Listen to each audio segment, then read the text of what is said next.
This is We Bleed Orange and Black, the podcast for Halloween and horror lovers. Join us as we interview creators, discuss our favorite horror, and share original spooky stories. I'm Jeff C. Carter, and this week we're talking with TJ Price about the new anthology, Odd Jobs, 6 Files from the Department of Inhuman Resources.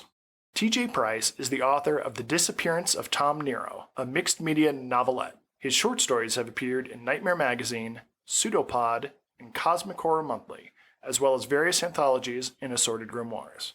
He performed various editorial functions for Collage Macabre, an exhibition of art horror, which we featured on episode 27, and is currently an assistant editor at Haven Speculative Magazine. His corporeal being is located in Raleigh, North Carolina, where he lives with his handsome partner of many years. Welcome to the show, TJ. Good to be here. Thanks for having me. I have an icebreaker question. What is the worst job you've ever had? Ooh, that's a great question, man. I think that it was probably when I worked for a call center in Portland, Maine, dealing specifically with high-end sports car rentals for people who are vacationing to Europe. Oh my gosh, that sounds terrible. It was pretty horrendous. I'm not gonna lie. It was pretty horrendous. I rage quit that job in the middle of its busiest season and enacted a cold revenge. It felt very good. Okay, is there a statute of limitations here that we need to be mindful of, or can you tell us what the cold revenge is? I don't know that the company is still functioning. It might still be. So maybe I should err on the side of caution. Okay. Because it did cost them quite a bit of money. And I don't know how they received it or if they even discovered it. I'm assuming they did after I left. But I was told by someone who worked there that my phone name had become a synonymous with the verb for rage quitting. Like you pulled, you know. That's a mark of honor. That is a rare distinction. Yeah, I like that story. I'm pretty proud of myself for that one. I don't mess around with stuff like that. And I'm always told that I have a great attitude at my day job and people seem to really like my positive energy. But they haven't seen my dark side. I have a very dark side. And there it is. It's the elephant graveyard. We don't go there. I have to imagine that job would bring out the worst in anyone, certainly the callers and the customers. Oh yeah, there was a whole thing about that where there were people who had like inordinate amounts of money that would travel to, live in a private villa outside of Florence for a couple of months, and they had to have a specific make and model of a vehicle available to them, and the cost for this was astronomical. They had to get the exact vehicle delivered to where they were going to stay in their villa, and then they had to get it picked up again, maybe from a different villa in a different part of Italy or whatever. And it was just insane. It was nuts. I feel like that answers a question I have about the anthology as a whole. But before we get there, let's get a little bit of your origin story. What got you into the horror trenches? I've always read horror, such as it is, for as long as I can remember. When I was a kid, my mom's top shelf of her bookshelf was all Stephen King books, all Stephen King hardbacks. One of the first of his that I read was The Talisman, and then continued on through The Eyes of the Dragon and The Stand and It, and yes, Gerald's Game. At a very young age, maybe didn't quite comprehend the full nature of that novel when I first read it. And then from there on, I just kept going. Like my mom always read like John Saul and Dean Koontz. I read all those when I was a kid, blasted through all the pulp stuff. And then when COVID came down in 2020, I found myself with some time on my hands and I started reading stuff that I found online. And I found Michael Lehunt, I found Nathan Ballingrud.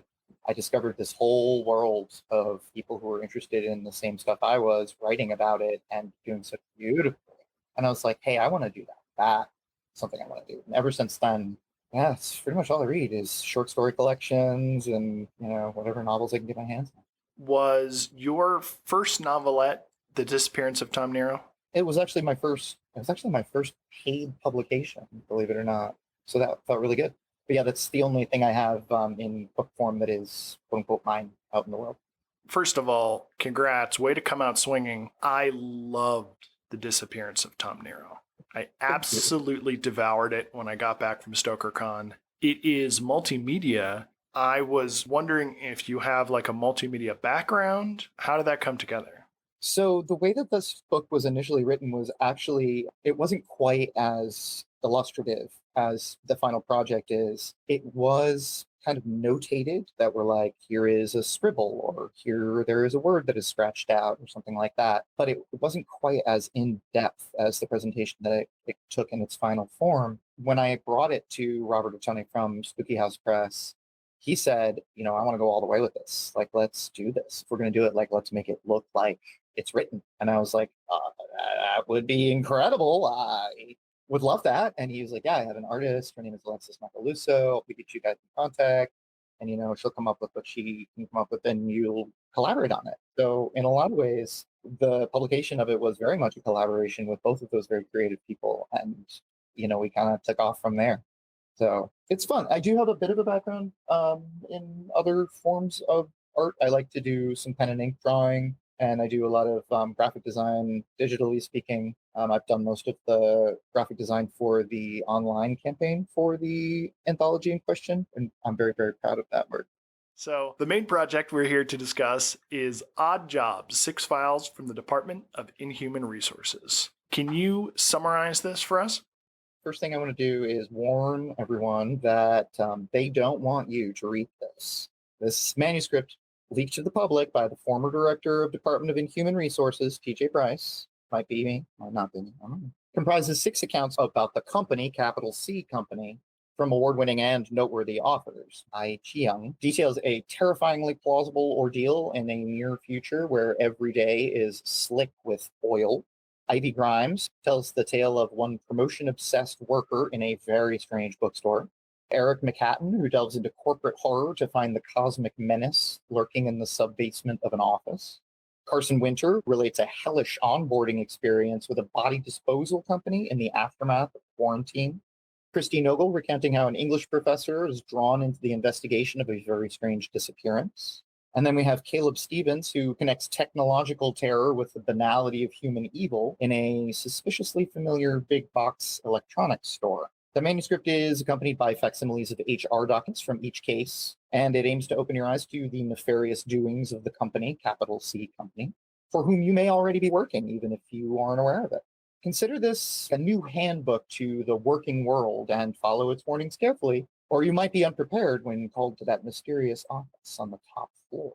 After hearing your tantalizing story of rage and revenge about the call center you worked at, I think I understand why you are the man for this job. But how did this project come about? I wanted to start my own press. I want nothing more than to just be able to get other people's stuff out into the world. People whose stuff I am like constantly inspired by and awed by. I just want to get it out in the world. I want other people to read it. I want these books to find their readers, and I want these readers to find their books. And I wanted to start my own press to that effect. I believe that when I started that press in my head, I was seduced by the romantic notion that it would be super easy and I could, maintain a sort of pipeline and, just put these magical books out into the world and wave my hands and everything would just be magic. Well, that's not what it is. It's a lot of administrative work and it's a lot of business sense oriented stuff. And I am not the guy for that. I might be good at talking about other things, and I might be good at marketing and promotions and things of that nature. But when it comes to numbers and like actual business stuff, I couldn't do it. I couldn't hack it. Having said that, I had already committed to doing 3 projects, of which Odd Jobs was one, and I told myself that at its basis level, I would not let the authors down. I had committed to the project, and I wanted the project to be out in the world, and so I was going to get it out there regardless. I would figure it out. And a very good friend of mine hooked me up with Undertaker Books, run by Cyan LeBlanc and DL Winchester. And they heard my pitch for all 3 projects and decided to take me on as guest editor for these 3 projects. And then we have Odd Jobs. That's fantastic. So the concept is yours. The concept came to me because I mentioned 2 friends. I was like, hey, I'm going to start a press. And they were like, we have a project for you. The project actually began before I was involved. Carson Winter drew them all together. And like, I haven't worked with you guys. I want to. Let's do a thing. And then they all came up with it. how did you determine the order of these stories? Because they're all so different. They came to me that way in the manuscript. I thought about changing the order. When they first sent me the manuscript and I read it all the way through, I was like, maybe this one could go over here, maybe this one could go over here. But the more I looked at it, the more I liked just how it was presented. I liked the order it was in already. It made a sort of sense to me to kind of space them out in a way that each one is very, very different from the next. And I liked that. There wasn't really a smoothness or a through line. And a lot of that informed my decision to create the framing mechanism for the capital C company and its nefarious things and that sort of thing. All of that, the framing device and how these stories link together is my invention for the most part. But the stories as they're disparate entities are entirely of their author's creation. All right, so let's dive into the first offering, Lips Sealed, Steeped in Oil, Pores Opening Like Mouths by Ai Zhang. Ai's work is so great. I love everything I've read from her, especially the novella Li Wen, which won for Bram Stoker Award for Long Fiction this past year and richly deserved. I love how Ai uses speculative angles in fiction. I love that she uses genre elements to sort of investigate these real life moral situations and personhood and identity. And she loves to experiment with perspective. I think that this piece fits perfectly into everything that has come before, both in terms of genre element, but also in terms of like a deeper persona quality. This fits really, really well with her story, Give Me English, which was in fantasy and science fiction. Brilliant story. It was the first thing I had actually read by her. I couldn't believe it. I immediately sent her a message. Who are you? What is this? This is incredible. You're like, this reads like I read it in a high school compendium of classic short stories in the speculative genre. Like it leaps off the page. Everything about it is so tight and interesting and investigative. I could read that story and talk about it for days. It's so good. What I enjoyed about this story was that it is a story about someone who takes a job for an oil company. And it so easily could have been less nuanced, where it's someone who was a diehard environmentalist or someone who was a icy capitalist and was just chasing money. This person is neither of those things. They have all these high-minded ideals, but for personal reasons, they literally need this money. They have to take this job and just hope that their grip on their sense of self and their morals will carry them through. And it is, to pardon the pun, a slippery slope. That's a good one, though. Yeah. I will not pardon you for that. I will honor you for that. I like that. Definitely a slippery slope. We should have used that in the sales synopsis. Good.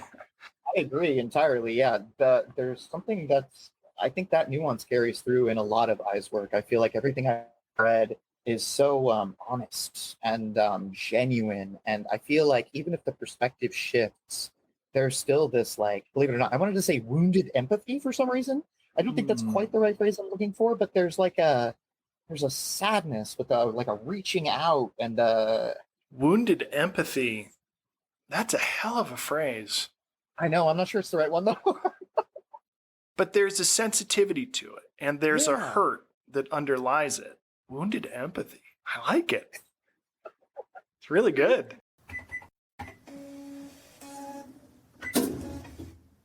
Let's get into Ivy Grimes. I love Ivy's work. Every time I read something by Ivy Grimes, it forces me to reimagine the thing that I had just read by her, and I have to go back and read it again. It has reread value for me. Like, by the end of the story, I realized that one of the details that was provided was salient, but she cloaks it. She does this legerdemain where it was phrased so simply. It was 3 words in a sentence towards the beginning, but then you read the end and you're like, oh, wait, no, that thing that I missed way back there, that was the key to understanding this whole story. And she does this really interesting thing with a weird and surreal element. I don't want to say demented because it makes her sound insane, but a satirical whimsy is always sort of present in her story. It's flawless. The simplicity of her stories, the way she tells them, is flawless. And it's so deceptive, like still waters run deep. And in that deepness is the thing you need to be afraid of. And that like lurking menace and that fear takes the shape of the boogeyman from the folktales, and she uses that archetypal folktale or storytelling structure to conjure familiarity in the reader, to like draw you in and be like, you know this story, the tone of this story, it's a very familiar story to you because it has this sort of archetype to it. But then she uses that familiarity against you as a reader by drawing in these weird and surreal elements that by the end of it, your expectations are completely undermined. And you're like, wait, what? But it's still in there. And you think about it afterwards. If you could coin a new phrase like wounded empathy for her style or her approach. I can actually do this because I've done it. I wrote about her novella Star Shapes that it was Southern discomfort. Because she draws in a lot of elements of, you get a lot of Shirley Jackson, you get a lot of Flannery O'Connor. There's a little bit of like almost a Leonora Carrington kind of vibe. Like it, just these crazy surreal elements that are not obvious metaphors. You know that they are metaphors, but it's not obvious what the metaphor is until you reread it, and then sometimes not until the third time. But it's such a fun puzzle. I love that about her work.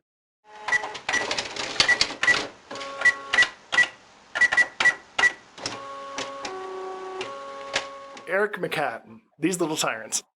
I love the story. I love his voice.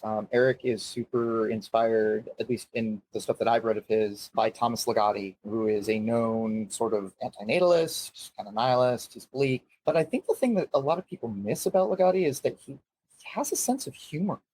And it's weird. It's very dry. It's very mordant, but it's there. You can kind of see it. And one of my favorite things that Eric does is he does write stories in that vein about loss of agency and dolls and mannequins and puppets and things of that nature, but he doesn't lose that sense of humor. And he has like a voice that it doesn't forget that telling a story is also about entertainment to some degree. Eric does really great things with character voice, and his protagonist in the story has like an indelible office worker tone. You know, like I work in an office. Here are the banalities that I have to endure on a daily basis. Here is the minutia that my managerial structure wants me to focus on when I think that there's something else going on. And much like Ligotti, who, in my opinion, one of his themes is that gaining new knowledge will always lead to punishment. In that same way, to know more in this story inevitably leads to more punishment. It's a classic story, and it's told really, really well. And Eric has some fantastic imagery going on. I love his stuff. It's very deadpan. It's very wry.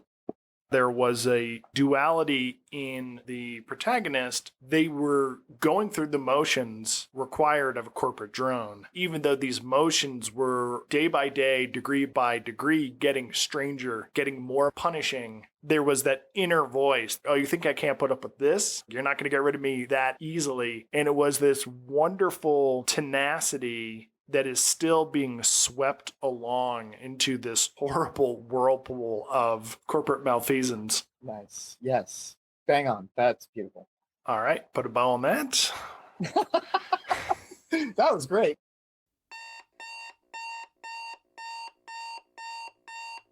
Let's dive into Carson Winter's story, In the Light of Their Bones. I love Carson's work. He's got a strong anti-capitalist streak, and I think at this point I've read everything that he's put out, maybe a little bit more than that, because I've been privileged enough to read some early work. This story in particular, to me, is another example of how Carson really enjoys investigating the subject of personhood when it's subjected to really extreme external stimulus. When something happens to someone, how do they react and what do they do to either combat it or fail or, whatever it is that the story needs. Often that external stimulus comes from a supernatural or speculative origin. It often extends into metaphor to describe a larger spectrum of the current human condition. In other words, like he's making a comment on how we live in society today and our current attitudes towards, various people and various subsects of people. And again, his protagonists result in a sort of dissolution of self or identity, or there's some sort of punishment for resistance. And Carson and Eric are both working in very much the same space, and they both like each other's kind of world that they've got going on. And I have included some elements in this anthology that are meant to kind of nudge those mythos closer and closer together until they eventually fuse into one, the McHatton Winter mythos, or the Winter McHatton mythos, whatever we want to call it. This story was achingly sad and raw.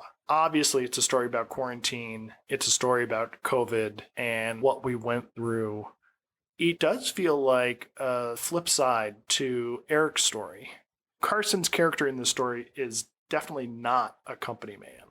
It seems like their time in quarantine has distilled their sense of self, the trauma they experience as they are forced to start paying the bills again. The inciting incident is not this mysterious otherworldly plague and the quarantine. The inciting incident is that rent is restarted.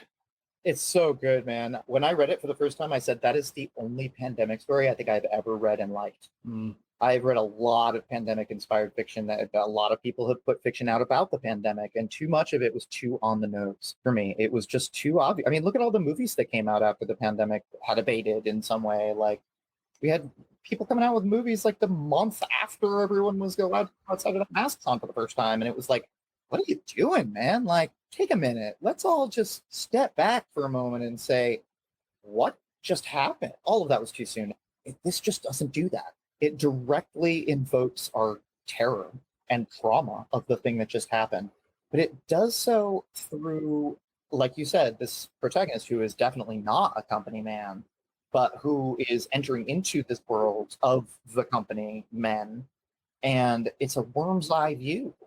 But you know what? It's not even a worm's eye view. It's like a maggot's eye view, showing us its like gooey insides. And there's a very specific reason that it's called, in the light of their bones. And I think that it's really interesting, metaphorically speaking, that the source of this pandemic comes from our marrow, comes from the thing that is our very core, comes from the thing that, lives in the deepest part of our cell. So I don't know how much of that I'm reading into it and doing the whole like lit crit thing. And I don't know how much of that was intentional from Carson, but it resonates for me. And I was blown away by the story.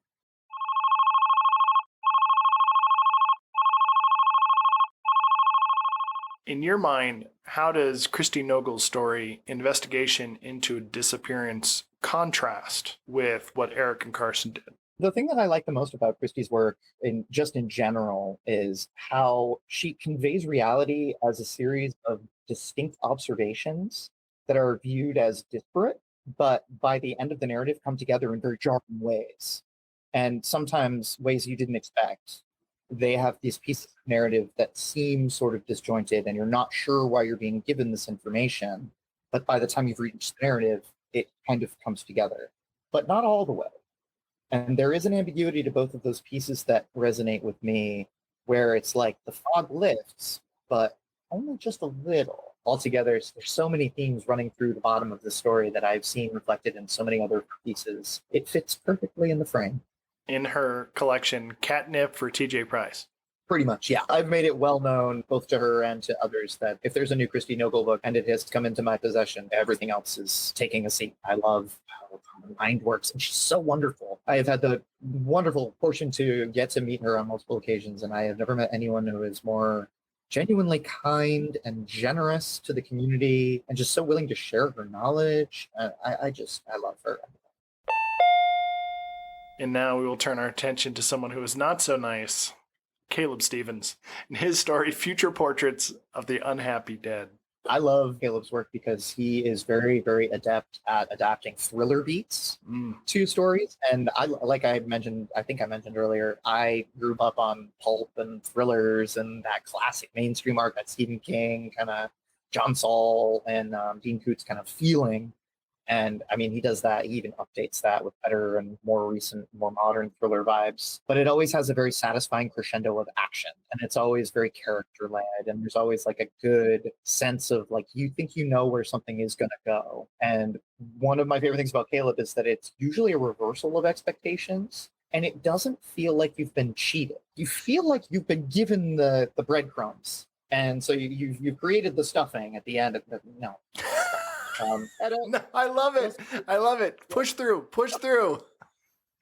You've been given all the breadcrumbs. So at the end, you're like, oh, okay, I get it. That's kind of what I thought was going on, but I wasn't sure the story was going to go there. I have all the stuffing, but it turns out it's a turducken and not just a turkey. Yes, exactly. The hermit crab. The story within the story Right, within right. the story, right? So I really like how Caleb uses world building in his stories because it's often very complementary to the characters, and the characters complement the world and the setting that he's developed. And he does this all the time. Like I feel like all of the stuff I've read of his, one of my favorites of his stories is actually in his short fiction collection, If Only a Heart. And it's called Stay Out of the Swamp, Jasper Doucette. And it's a really, really neat narrative of revenge and like identity and seeking adventure and treasure. And like it's couched very firmly in genre elements. But there's something more going on there. And you get to see some of that leaking through and some of the horrific imagery that happens in the arc of the story. And again, there is another reversal of expectations at the end that makes sense and it resonates when it lands. The title, Future Portraits of the Unhappy Dead, is so telling because this character has a bad habit of snooping on other people's camera rolls. What he sees there is sometimes very disturbing, but everyone he's looking at or searching for, it's already done. Their fate is sealed. The sense of doom that accumulates, of fatalism in this story, is really palpable and really well explored. I agree. And I think that's something that not everybody has the same sort of fatalism that I do about working for corporations in general. But I think that is the same feeling that you get when you have to work a day job that is linked inherently to your everyday life.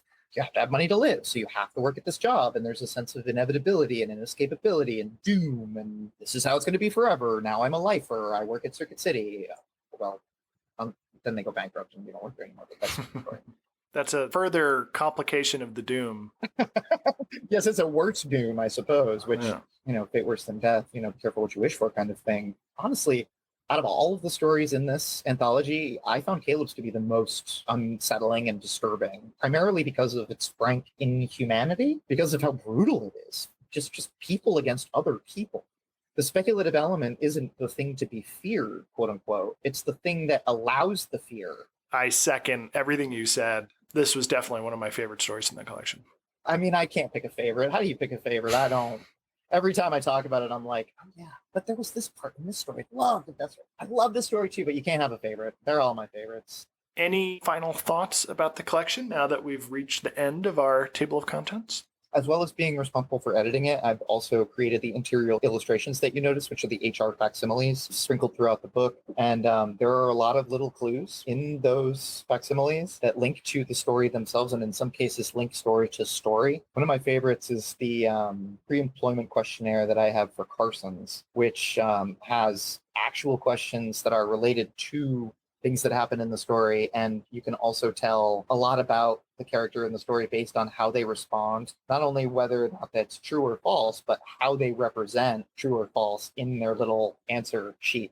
I had a lot of fun with these documents and this graphic design, and it actually happened as a result of my own experience with corporate life. I had a performance evaluation at my day job, and I got kind of obsessed with like HR forms and how we categorize people on like a sheet of paper, like how we break them down and fill little boxes with all these things about people. And I was like, it would be really cool. Like, what if we have a form that went with each story that was related to the job at hand? And that led into me developing the framing mechanism in the introduction, which sort of loosely ties all of the stories together in a nebulous kind of framework. I've had so much fun with this project, man. Like, it has been busy and it has been an exhausting couple of months to try and get it off the ground. And I can't believe that it's actually going to be real. And I'm so excited about it. I really am. I'm really happy for all these guys, and I can't wait to hear what people think about it. Congrats on the book.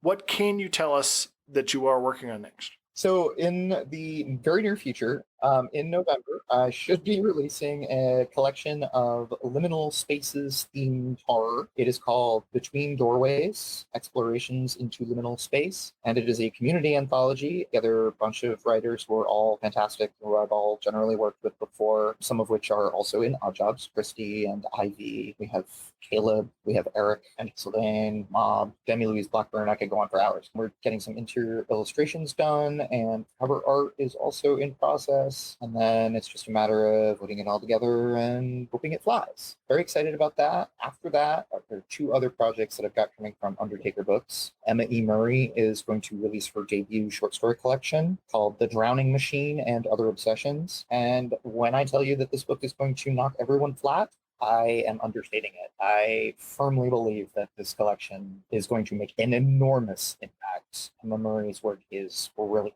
I love her work. Every time I read something by her, I am just bowled over by how amazing it is. And then the last thing on my docket is Eric McCatton's short story collection, also a debut called Straw World and Other Echoes from the Void. That will be coming out in about a year's time, next September in 2025. Very, very excited for that. We've put together a pretty awesome manuscript, and I think people are very much going to enjoy it. I'm really looking forward to having something of his on my bookshelf. I got some other stuff going on, but it's those are the big ones. Those are the icebergs that might sink my Titanic. Oh, no, edit.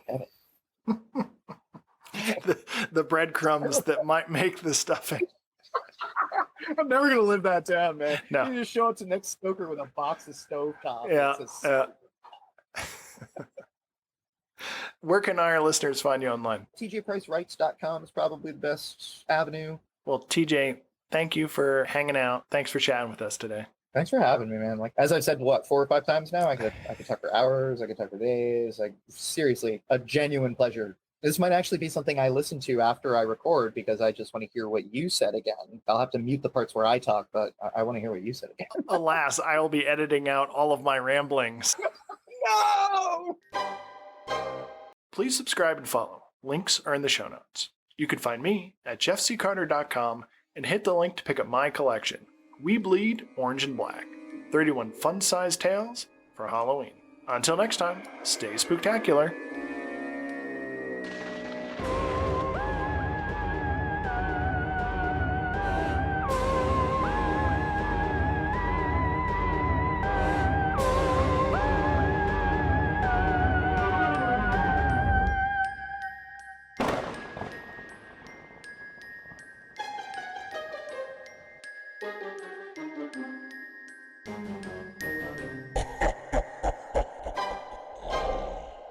By the inimitable